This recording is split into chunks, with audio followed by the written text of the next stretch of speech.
Na nekaj vprašanj o planinstvu in alpinizmu nam bo odgovoril Matjaž Šerkezi. Kdo lahko vodi aktivnosti v gorah v Sloveniji? Za vodenje v gorskem svetu v Sloveniji imamo tako imenovano Združenje gorskih vodnikov Slovenije. V mislih imam gorske vodnike, to je njihov poklic, se pravi ti fantje in dekleta živijo od tega, to je njihov kruh.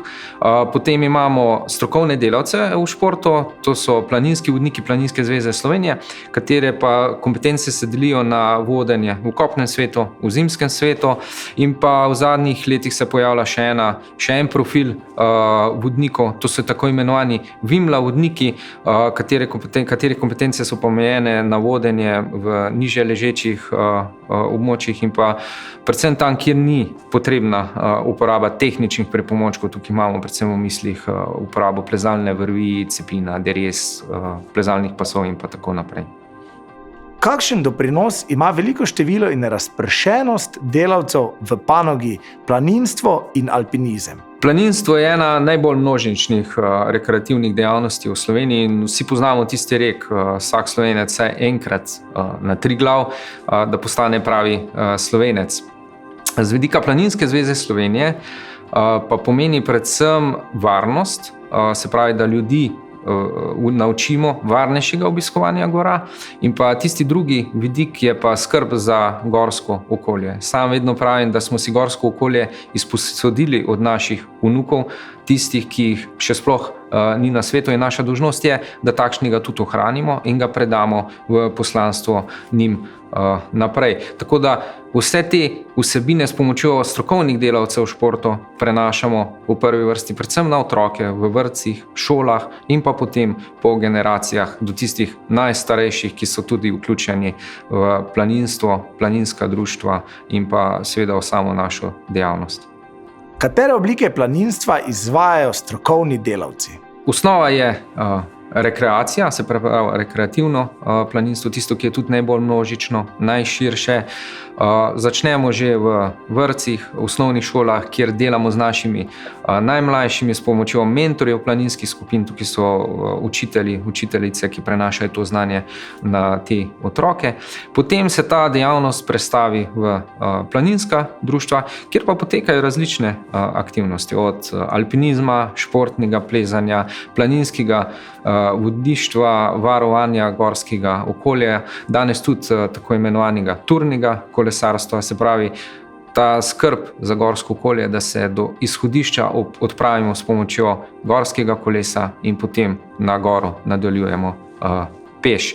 In pa potem iz planinskih društev nadaljujemo naprej na naše najstarejše člane, se pravi tisto tretje življenjsko obdobje, kjer sodelujemo z različnimi centri in seveda te ljudi nekako povabimo v gorsko okolje. Namreč vemo, da rekreacija in pa gorsko okolje ni zdravilo samo za telo, ampak je tudi za dušo in danes v teh časih je to bistvenega pomena. Kako je pri dejavnostih strokovnega dela v planinstvu izpostavljen vidik varnosti? Vidik varnosti je tista ključna stvar, ki je pomembna pri usposabljanju strokovnih delavcev v športu in je tudi največji poudarek pri vseh dejavnostih, ki se dotikajo gorskega sveta. Predvsem pa je tukaj ključna preventiva. Jaz pravim, da je preventiva kot majhen korak za človeka in velik za človeštvo, se pravi, da do nesreče sploh ne pride. Kaj vse moramo narediti, da ne pride do poškodbe in da ljudi varno pripeljemo nazaj iz nekega objema gora v dolinsko življenje. In seveda ta spekter, širok spekter znanja, planinskega znanja, ki se začne s planinskimi šolami, skušamo prenesti oziroma prenašamo na vse strokovne kadre in potem poslanstvo teh strokovnih kadrov je, da v okviru planinskih društev in pa nekega domačega okolja prenašajo na svoje otroke, ostale planince in s tem seveda skušamo znižati število gorskih nesreč, ki pa je iz leta v leto vedno večje, ampak predvsem na račun vedno večjega števila obiskovalcev gora in pa seveda po drugi strani tudi družbenih omrežij, v mislih imam Instagram, Facebook, kjer ljudje ponavadi vidijo samo cilj, se pravi sliko, nekega gorskega okolja, bivaka v čudovitem okolju, čudovit sončni zahod, ampak nihče se ne vpraša, kakšna pot vodi do tega cilja. Se pravi, vsak vidi samo medaljo, ne vidi pa pot športnika, kako je prišel do tiste medalje, in tista pot je ponavadi trnava. Kakšne možnosti se poleg prostovoljnega dela v planinskih društvih odpirajo na področju aktivnega turizma v Sloveniji?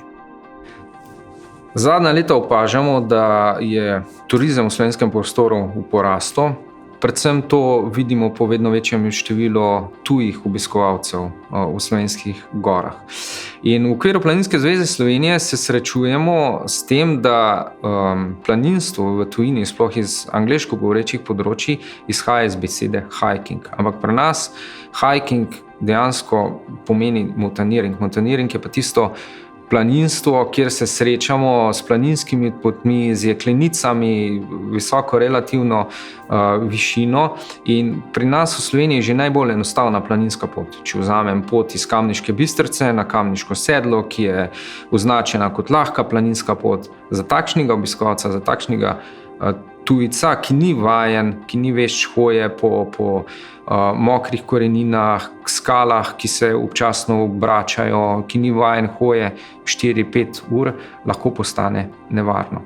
In tukaj je ključna vloga strokovnih delavcev v športu, da se v svojem lokalnem okolju povežejo s turističnimi informacijskimi centri, ki teh znanj nimajo, in jim tam pomagajo pri nasvetih. Se pravi, sploh v času glavne planinske sezone, junij, julij, avgust, ko je v slovenskem prostoru največ tujih obiskovalcev, da imajo tam te strokovno usposobljene ljudi, ki dajo pametne nasvete, kako se varno pospeti na neko goro, da jih povežajo z planinskimi vodniki, z gorskimi vodniki, se pravi, da res poskrbijo za celosten paket varnosti za nekega tujega gosta. In samo tako bodo tujci zadovoljni in se bodo z veseljem vračali v naš res čudovit alpski svet.